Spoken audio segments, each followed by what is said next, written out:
मैं आपकी होस्ट राज बात कर रही हूँ। आज हम जिस टिप की बात करेंगे वो है फेस का ग्लो।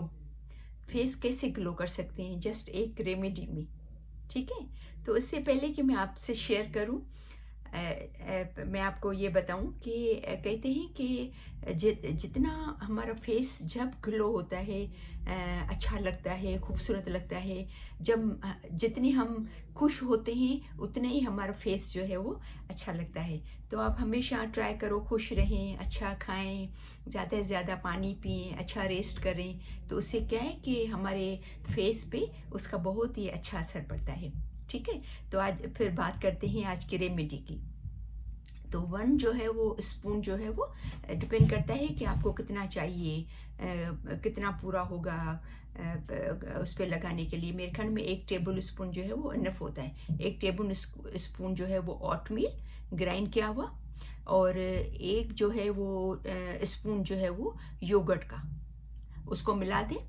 और क्योंकि ओटमील जो है वो थोड़ा थिक हो जाता है, उसको जब गीला करते हैं तो आपको ऐसा लगे कि बहुत ही थिक हो गया है, तो आप फ्रेश पानी जो है वो उसमें 1/2 टीस्पून या 1 टीस्पून आप देख लेना कि वो कितना आप समझते हो कि इजीली आपके फेस पे लग जाएगा।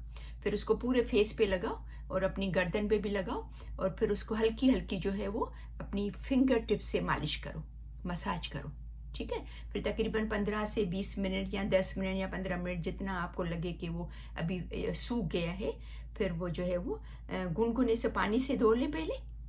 फिर जब वो पूरा साफ हो जाए फिर उसको ठंडा पानी से धो के फिर एक आइस क्यूब लेके आइस क्यूब को खाली एक दफ़ा पूरे फेस पे जो है वो आप वो उसको घुमा लें, लगा लें पूरे फेस पे आइस क्यूब को।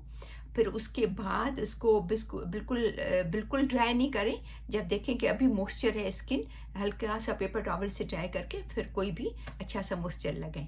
ठीक है, और अगेन कि आप अच्छा खाएं, खुश रहें, पॉजिटिव सोचें, पानी ज़्यादा पिएं। तो उससे क्या है कि आपके फेस पे और भी ज़्यादा ग्लो नज़र आएगा और आपका फेस बहुत खूबसूरत और अच्छा लगेगा। ठीक है, तो मुझे उम्मीद है कि मेरी ये वीडियो आपको पसंद आई होगी। इसको ज़रूर शेयर कीजिएगा, लाइक कीजिएगा, अपने दोस्तों में, फैमिली में शेयर करना। और अगर आपने मेरा चैनल सब्सक्राइब नहीं किया है तो चैनल सब्सक्राइब करना। तो फिर मिलते हैं नेक्स्ट वीडियो में।